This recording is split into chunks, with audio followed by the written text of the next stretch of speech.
Hello friends, आज के इस वीडियो में हम सीखेंगे बिहार बोर्ड मैट्रिक परीक्षा 2026 जो प्रकाश का परावर्तन और अपवर्तन में ऑब्जेक्टिव क्वेश्चन है, इसके बारे में सीखेंगे। और मेरा चैनल है एक्सप्रेस एकेडमी, इसको आप लोग सब्सक्राइब कर लीजिएगा।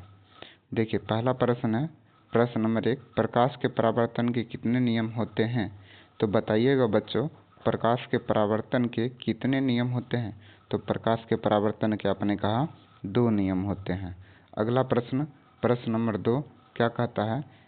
निम्न में से कौन सा पदार्थ लेंस बनाने में उपयुक्त नहीं होता है? तो बताइएगा आप लोग बच्चे कमेंट बॉक्स में कि कौन सा पदार्थ लेंस बनाने में उपयोग नहीं होता है। तो आपने कहा इसका right answer option number D होगा, यानी मिट्टी का प्रयोग हम लेंस बनाने में नहीं कर सकते हैं। अगला प्रश्न, प्रश्न नंबर 3 कहता है, सरल सूक्ष्मदर्शी में किसका उपयोग होता है? तो सरल सूक्ष्मदर्शी में उत्तल लेंस का उपयोग होता है। अगला प्रश्न, प्रश्न नंबर 4 कहता है, निर्गत किरण एवं अभिलंब के बीच के कोण को क्या कहते हैं? तो बताइएगा बच्चों कि निर्गत किरण एवं अभिलंब के बीच के कोण को क्या कहते हैं? तो इसका राइट आंसर आपने कहा परावर्तन कोण कहते हैं। अगला प्रश्न, प्रश्न नंबर 5 कहता है, किस दर्पण द्वारा प्रतिबिंब छोटा एवं सीधा बनता है? तो वह कौन सा दर्पण है जिसमें प्रतिबिंब छोटा और सीधा बनता है? तो आपने कहा वह दर्पण कौन है? उत्तल दर्पण। अगला प्रश्न, प्रश्न नंबर 6, अवतल दर्पण है। अवतल दर्पण को और क्या कहा जाता है? अवतल दर्पण को और अभिसारी दर्पण कहा जाता है। अगला प्रश्न, प्रश्न नंबर 7, एक उत्तल लेंस होता है। एक उत्तल लेंस कैसा होता है? तो आपने कहा उत्तल लेंस में किनारों की अपेक्षा बीच में क्या होता है? मोटा होता है। अगला प्रश्न, प्रश्न नंबर 8, उत्तल दर्पण में बना प्रतिबिंब होता है, यानी उत्तल दर्पण जो रहता है उसका प्रतिबिंब कैसा बनता है? तो आपने कहा उत्तल दर्पण में काल्पनिक एवं आवर्धित प्रतिबिंब बनता है। अगला प्रश्न, प्रश्न नंबर 9 कहता है, निम्नलिखित में से किसमें बड़ा और वास्तविक प्रतिबिंब बनता है? तो देखिए, जब ये बड़ा और वास्तविक की बात करेगा तो बड़ा सिर्फ और सिर्फ अवतल दर्पण में बनता है। अगला प्रश्न, प्रश्न नंबर 10 कहता है, काल्पनिक प्रतिबिंब हमेशा कैसा होता है? हमेशा सीधा होता है। अगला प्रश्न, प्रश्न नंबर 11 प्रकाश के परावर्तन के 2 नियम हैं, ये तो बता चुके हैं। अगला प्रश्न कहता है, किसी माध्यम में अपवर्तनांक का मान क्या होता है? तो साइन आई बट्टे साइन आर होता है। अगला प्रश्न, प्रश्न नंबर 13 कहता है, गोलीय दर्पण में फोकसांतर एवं वक्रता त्रिज्या के बीच के संबंध होता है, यानी इन दोनों का बीच का संबंध बताना है। तो क्या होता है? आर बराबर 2f होता है, यानी option number B is right answer.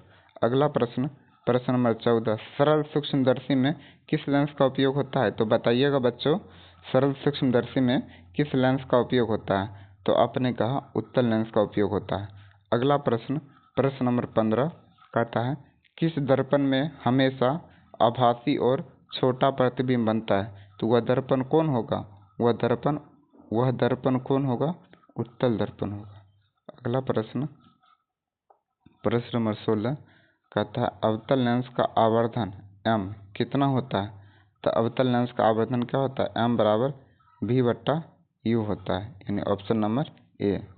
अगला प्रश्न, प्रश्न नंबर 17 कहता है, 1 मीटर फोकस दूरी वाले उत्तल लेंस की क्षमता क्या होगी? तो बताइएगा इसका राइट आंसर क्या होगा? 1 डायऑप्टर होगा। अगला प्रश्न, प्रश्न नंबर 18, किस दर्पण में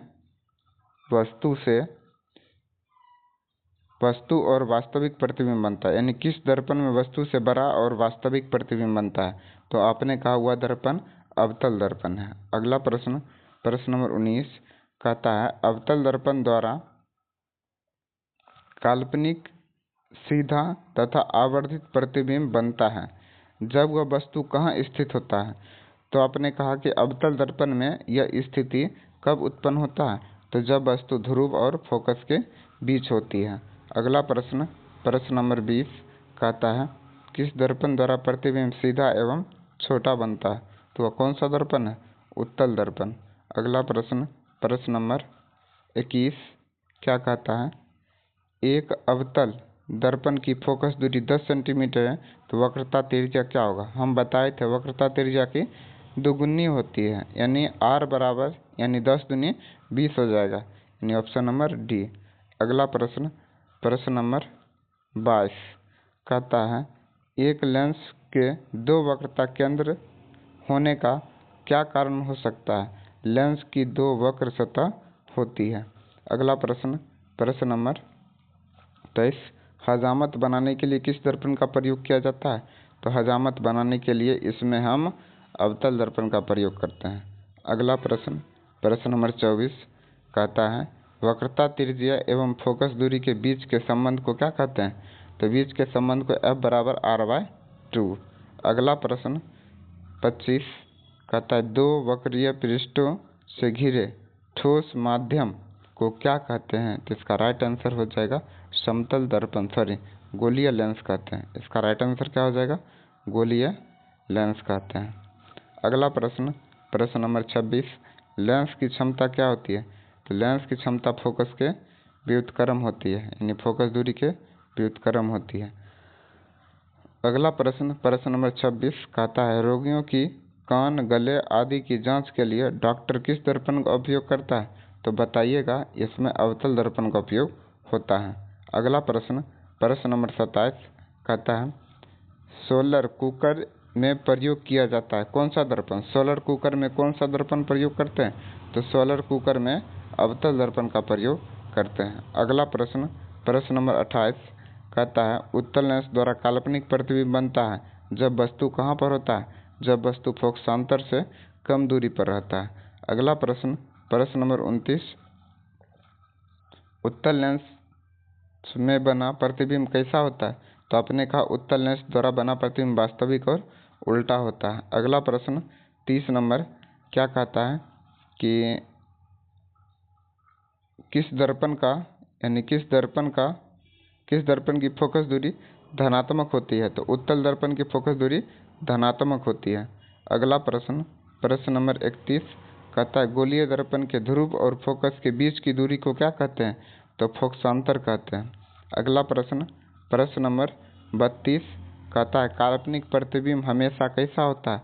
काल्पनिक प्रतिबिंब हमेशा सीधा होता है। अगला प्रश्न, प्रश्न नंबर 33 कहता है किसी वस्तु से आवर्धित प्रतिबिंब बनता है, मतलब किसी वस्तु से आवर्धित प्रतिबिंब किस दर्पण में बनता है? तो इसका हो जाएगा अवतल दर्पण से बनता है। ठीक है। अगला प्रश्न कहता है समतल दर्पण द्वारा बना प्रतिबिंब हमेशा कैसा होता है? काल्पनिक होता है। अगला प्रश्न, प्रश्न नंबर 35 लेंस सूत्र क्या है? लेंस सूत्र को बोलते हैं 1/v - 1/u बराबर 1/f। ये क्या है? लेंस सूत्र है। अगला प्रश्न, प्रश्न नंबर 36 प्रकाश के अपवर्तन के कितने नियम हैं? प्रकाश के अपवर्तन के भाई साहब कितने नियम हैं? 2 नियम है। प्रकाश के अपवर्तन के 2 नियम हैं। अगला प्रश्न, प्रश्न नंबर 37 कहता है कि एक गोलीय दर्पण की वक्रता त्रिज्या 28 सेंटीमीटर है तो इसकी फोकस दूरी कितना होगा? इसकी आधी होती है तो कितना हो जाएगा? 28 का आधा 14 सेंटीमीटर। अगला प्रश्न 38 कहता है एक गोलीय दर्पण की वक्रता त्रिज्या 50 सेंटीमीटर तो फोकस दूरी पूछ रहा है। फोकस दूरी आधा होता है, यानी F बराबर R/2। तो R का मान कितना? 50 और बट्टा में 2 काटेंगे तो कितना आएगा? 25। Option number A. अगला प्रश्न 39 यह भी वही है, बताइएगा आप लोग इसको कमेंट बॉक्स में कमेंट करके इसका आंसर क्या होगा। अगला प्रश्न, प्रश्न नंबर 40 कहता है कि 10 सेंटीमीटर फोकस दूरी वाले अवतल दर्पण के सामने 20 सेंटीमीटर की दूरी पर रखा जाता है तो प्रतिबिंब कहाँ बनेगा? तो प्रतिबिंब वक्रता केंद्र पर बनेगा। अगला प्रश्न, प्रश्न नंबर 41 कहता है कि एक गोलीय दर्पण में 5 सेंटीमीटर की दूरी पर रखे बिंब का प्रतिबिंब 30 सेंटीमीटर की दूरी पर उसकी ओर बनता है जिस ओर बिंब है, तो इसका आवर्धन का मान क्या होगा? यानी आवर्धन बराबर क्या होता है? आवर्धन बराबर m/v होता है। तो इसका राइट आंसर क्या हो जाएगा? इसका राइट आंसर हो जाएगा ऑप्शन नंबर बी, यानी 6 पंचे 30 -6। अगला प्रश्न, m बराबर यानी माइनस भी बट्टा यू, इसका फार्मूला होता है m बराबर माइनस भी बट्टा यू, m बराबर माइनस भी बट्टा यू। तो इसमें भी का मान कितना है 30 और u का मान कितना है 5, तो इसको काटेंगे 6 पंजे 30, और ये माइनस है तो माइनस।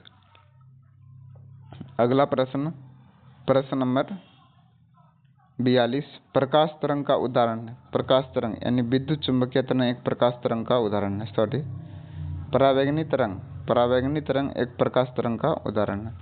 अगला प्रश्न, प्रश्न नंबर 43 कहता है कि एक लेंस की क्षमता 5 डायोप्टर है, तो इसकी फोकस दूरी क्या होगी? इसकी फोकस दूरी क्या होगी? इसकी फोकस दूरी -20 सेंटीमीटर होगी। अगला प्रश्न, प्रश्न नंबर 44 कहता है गोलीय दर्पण जो अंदर की तरफ वक्रित हो उसे क्या कहते हैं? उसे अवतल दर्पण कहते हैं। अगला प्रश्न, प्रश्न नंबर 45, एक लेंस की क्षमता 4 डायोप्टर है, निम्नलिखित में से कैसा होगा? यानी 0.25 मीटर फोकस दूरी का उत्तल दर्पण होगा, उत्तल लेंस होगा। अगला प्रश्न, प्रश्न नंबर 46, गोलीय दर्पण का परावर्तक पृष्ठ वक्रित हो सकता है, दोनों तरफ हो सकता है वक्रित। अगला प्रश्न, प्रश्न नंबर 47 कहता है एक उत्तल लेंस की फोकस दूरी 20 सेंटीमीटर है, तो लेंस की क्षमता क्या होगा? तो लेंस की क्षमता क्या होगा? +5 डायोप्टर होगा। अगला प्रश्न, प्रश्न नंबर 48, किस लेंस को अभिसारी लेंस भी कहा जाता है? तो आपने कहा उत्तल लेंस को अभिसारी लेंस कहा जाता है। अगला प्रश्न, प्रश्न नंबर 49, किस लेंस को अभिसारी लेंस भी कहा जाता है? तो आपने कहा उत्तल लेंस को अभिसारी लेंस कहा जाता है, और इससे पहले क्वेश्चन था किस लेंस को अपसारी लेंस कहा जाता है? तो इसका राइट आंसर था अवतल लेंस। अगला प्रश्न, प्रश्न नंबर 50 कहता है गोलीय दर्पण के परावर्तक पृष्ठ की वृत्ताकार सीमा रेखा का व्यास क्या कहलाता है? तो आपने कहा इसको कहते हैं हम मुख अक्ष। क्या कहते हैं? मुख अक्ष। आज के वीडियो में हम 50 प्रश्न को सीखे, अगले वीडियो में 50 से आगे लेकर आएंगे, और मेरा चैनल एक्सप्रेस एकेडमी आप लोग सब्सक्राइब कर लीजिएगा। धन्यवाद।